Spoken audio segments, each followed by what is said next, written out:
आज हम जिस किताब के बारे में बात करने जा रहे हैं, ये किताब आपको सोचने पर मजबूर कर देगी कि क्या मैं सच में अपनी पूरी पोटेंशियल जी पा रहा हूँ या बस एक्सक्यूजेस के पीछे भाग रहा हूँ। इस किताब का नाम है कांट हर्ट मी।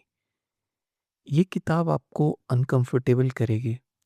ये किताब बहुत रॉ और रियल है और ये किताब आपको सोचने पर मजबूर कर देगी कि मेरा पोटेंशियल क्या है। जरा सोचिए, एक बच्चा जो गरीबी में बड़ा हो रहा है, घर में अब्यूज़, डर, इनसिक्योरिटीज़, स्कूल में कोई कॉन्फिडेंस नहीं, पढ़ाई में कमज़ोर, लोग उसे अंडर एस्टिमेट करते हैं और धीरे-धीरे वो खुद भी मान लेता है कि मैं कुछ भी नहीं हूँ। यही कहानी थी डेविड गोगिंस की। ये कहानी सिर्फ उनकी नहीं है, ये शायद बहुत से लोगों की कहानी है। हम सब कहीं न कहीं अपनी ज़िंदगी में मान चुके होते हैं कि मैं इतना कैपेबल नहीं हूँ, ये मेरे बस की बात नहीं है। हम भी धीरे-धीरे अपने दिमाग में एक आइडेंटिटी बना लेते हैं और उसी के हिसाब से जीने लगते हैं। लेकिन गोगिन्स की ज़िंदगी में एक बड़ा मोमेंट आता है, एक ऐसा मोमेंट जब वो खुद से झूठ बोलना बंद कर देते हैं। वो अपने आप को मिरर में देखते हैं, ओवरवेट बॉडी, ब्रोकन कॉन्फिडेंस और एक ऐसा इंसान जो हर चीज़ से भाग रहा है। और वहीं से शुरू होता है एक कॉन्सेप्ट, अकाउंटेबिलिटी मिरर। मतलब खुद से सच बोलना, कोई फ़िल्टर नहीं, कोई एक्सक्यूज़ नहीं। हाँ, मैं वीक हूँ। हाँ, मैं भाग रहा हूँ, लेकिन मैं बदल सकता हूँ। ये स्टेप सुनने में आसान लगता है, लेकिन सच में ये बहुत पेनफुल होता है, क्योंकि हमारी फितरत है कि हम सच्चाई से भागते हैं। सोचिए, एक इंसान बहुत मुश्किल से स्टेयर्स चढ़ सकता है और वो डिसाइड करता है कि उसे दुनिया के टफेस्ट ट्रेनिंग, नेवी सील्स, पास करनी है।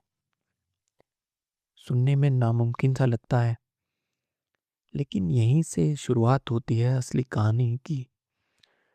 वो रोज खुद को पुश करता है, extreme workouts, running, pain, injuries, failures. कई बार वो टूट जाता है, कई बार उसकी बॉडी जवाब दे देती है, लेकिन वो इंसान रुकता नहीं, क्योंकि उसने एक चीज समझ ली थी। Pain is not your enemy, pain is your teacher. और यहीं से आता है इस किताब का बहुत पावरफुल कॉन्सेप्ट, 40% रूल।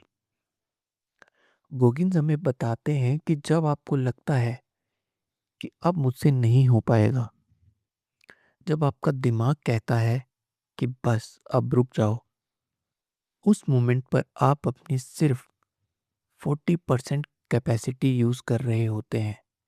मतलब अभी भी आपके अंदर 60% पोटेंशियल बाकी होता है, जो आप कभी यूज ही नहीं करते।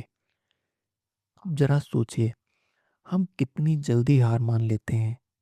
थोड़ा सा डिस्कम्फर्ट, थोड़ा सा फेलियर और हम पीछे हट जाते हैं। एक और कॉन्सेप्ट जो आपके दिमाग को हिला देगा, वो है क्लाउजिंग द माइंड।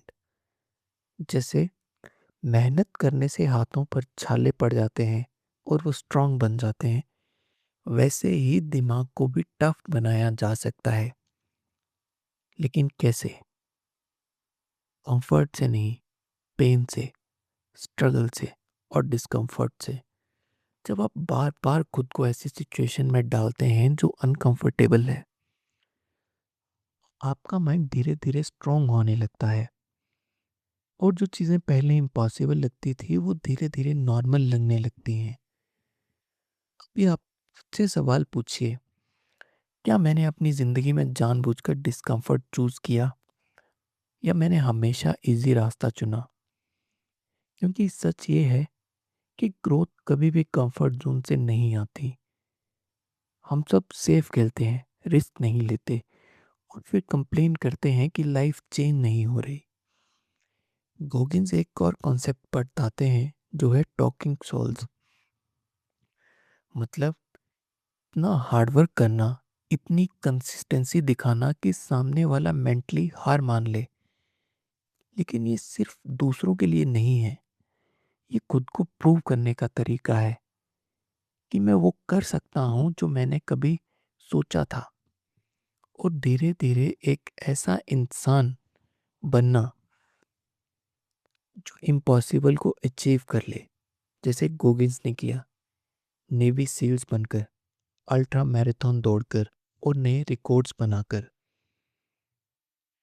और दरअसल में असली जीत ये भी नहीं थी, असली जीत थी खुद को बदलना। उसने उस इंसान को मार दिया जो डरता था, एक्सक्यूज बनाता था, और एक ऐसा इंसान बनाया जो पेन को एम्ब्रेस करता है।